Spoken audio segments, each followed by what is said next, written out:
Assalamualaikum warahmatullahi taala wabarakatuh dan salam sejahtera. Anda sedang mendengarkan podcast Suara Merdeka.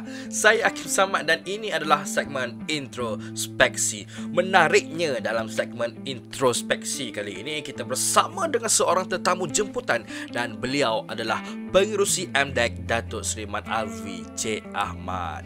Baik Datuk Seri, jadi dah alang-alang kita bersembang saja nak tahu cerita MDEC apa khabar dan mungkin boleh kongsikan kalau ada projek daripada MDEC ke, aktiviti ke untuk tahun 2022 ni, bagaimana salurannya, di mana diwawakan dan bagaimana mungkin Datuk Seri boleh kongsikan respon penyertaan daripada syarikat atau pemain industri misalnya bagi ketika ini.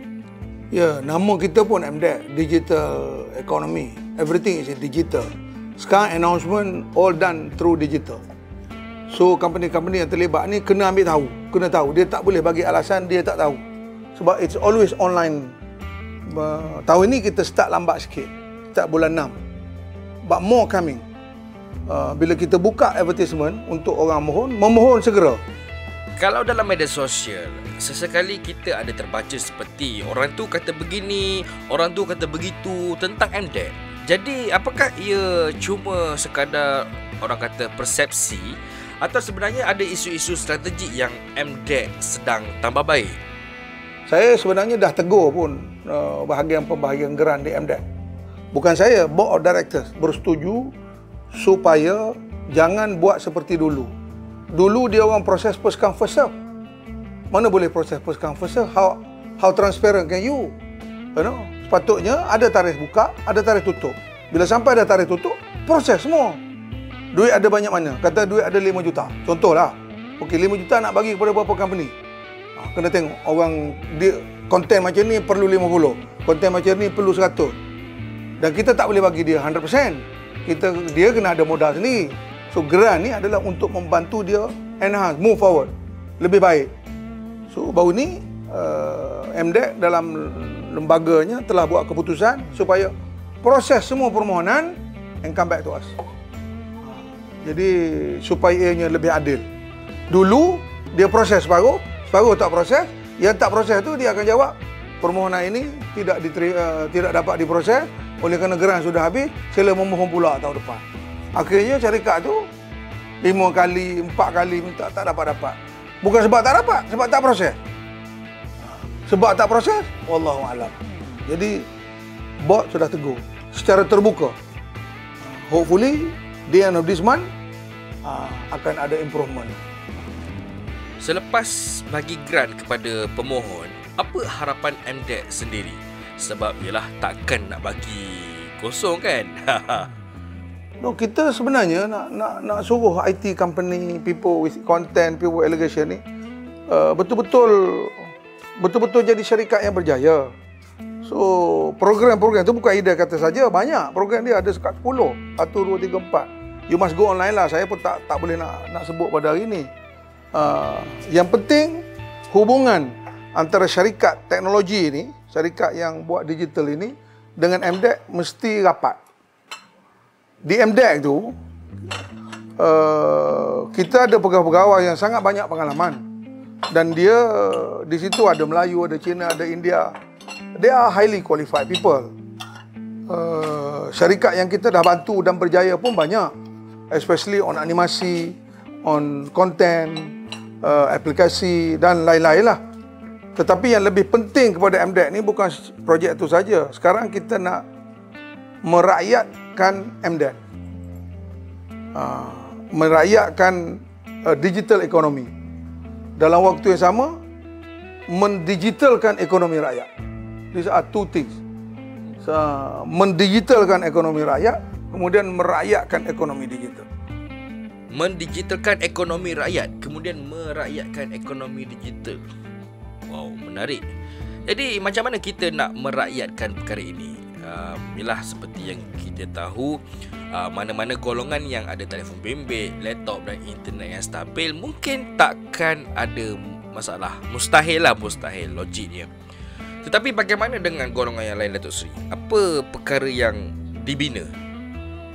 Kerajaan pula dah buat keputusan supaya dalam setiap don tu ada pedi. pusat ekonomi digital. Ada 1,000 lebih padi ni di seluruh negara. Almost every zone. Dulu pusat internet desa, sekarang ditukar jadi padi. Padi inilah seharusnya menjadi tempat untuk orang ramai, rakyat biasa belajar digital ekonomi. Kerja MDEC ialah bagi konten, bagi kursus. But again, kita hanya ada bajet sekian banyak. Kita tak boleh nak cover satu negara. So kita pergi kat satu negeri tu 3 bahagian, 4 bahagian, 4 kawasan. Sebab kita nak mempercepatkan. Hopefully bajet tahun ni duit untuk digital rakyat ni ditambah. Itu lebih penting daripada 1-2 program untuk company besar-besar. Kalau kita lihat sekarang ni, MDEC seperti ada anjurkan program jelajah idea kita, di mana peserta bagi program itu dapat mengetahui peluang-peluang yang ada dalam Malaysia. Dan dalam masa yang sama, MDEC juga sedang kalau tak silap saya menawarkan insentif latihan digital up, di mana peserta boleh tingkatkan kemahiran dan majukan kerjaya masing-masing. Dan kalau kita lihat pada syarat-syarat dia ataupun tawaran dia sangat menariklah, sebab insentif latihan diberikan sehingga RM1,000, ada lebih daripada 60 kursus teknologi digital, dan rakyat Malaysia yang bekerja, termasuklah pekerja gig, freelancer apa semua ni pun layak memohon. Jadi mungkin Datuk Seri boleh kongsikan kepada kami berapa ramai yang dah cuba mohon ni, dan bagaimana tentang pencapaian terjauh yang berjaya mereka gapai. Ramai. Banyak yang dah berjaya pun. Sebab kebetulan COVID datang, everybody want to go online. Tapi again, MDEC dulu dia belakang tabir. Now kita nak ke depan lah. Saya dah bagi instruction kepada CEO supaya dia ke depan. Sebab everybody now pakai handphone. Everybody pakai go digital. So mudah-mudahan ianya akan berjaya. Kita peringkat permulaan. Dan kita pun dah tukar. Kita punya simbol pun dulu kalau sebut MDEC dia tulis MSC, Malaysia Digital Status. Malaysian Super Corridor. Now kita dah tukar jadi MD, Malaysia Digital. Mana-mana syarikat di mana pun berada, asalkan ada konektiviti, boleh memohon status Malaysia Digital. Pada pandangan Datuk Seri, apa akan jadi kepada seseorang itu kalaulah dia ni masih lagi meneruskan perniagaan perusahaan mereka secara offline, tetapi apabila kita bagi saranan, come on, sekarang ni dah boleh untuk kita digitalkan gerak kerja kita, maka alasan-alasan seperti susahlah, tak retilah, payahlah, tak ada orang ajarlah, ini ditimbulkan, dilemparkan, diberi sebagai jawapan bagi apa yang mereka selesa. Komen Datuk Seri bagaimana? Dia macam ni lah, revolusi ekonomi, revolusi keusahawanan ni senantiasa berputar. We are in the 4th revolution now. Revolusi digital. You miss it, you tertinggal lah. Dulu mula-mula dunia jadi moden ni ada revolusi di Eropah. Bermula dengan percetakan, the first industrial revolution. Then the second industrial revolution. Kemudian kita tengok tahun millennium. Now is revolusi 4.0. Kita tak boleh tertinggal, especially Bumi Putra, especially orang Melayu. Kerajaan nak kita ke depan. Tengok orang lain semua dah ke depan. Jangan fikir bahawa revolusi digital ini, industrial revolution yang keempat ini tak penting. Ianya sangat penting. Sebab tu kita kena turun ke peringkat bawah. In fact, kita discuss dengan universiti pun. UniKL, UTM, UPM sudah mula mengambil pelajaran digital ini, ekonomi digital ini sebagai satu mata pelajaran. Wow. Pelajaran ekonomi digital bakal diajar kepada semua pelajar baru akan datang. Menarik sungguh idea ni. InsyaAllah Malaysia bertambah maju dan dipacu dengan strategi. Baik, terima kasih Datuk Seri Mat Alvi Cik Ahmad kerana sudi meluangkan masa dalam podcast Suara Merdeka bagi segmen introspeksi ini. Dan kepada anda yang sedang mendengar, jangan lupa untuk like, komen, share, retweet, copy link dan sebagainya.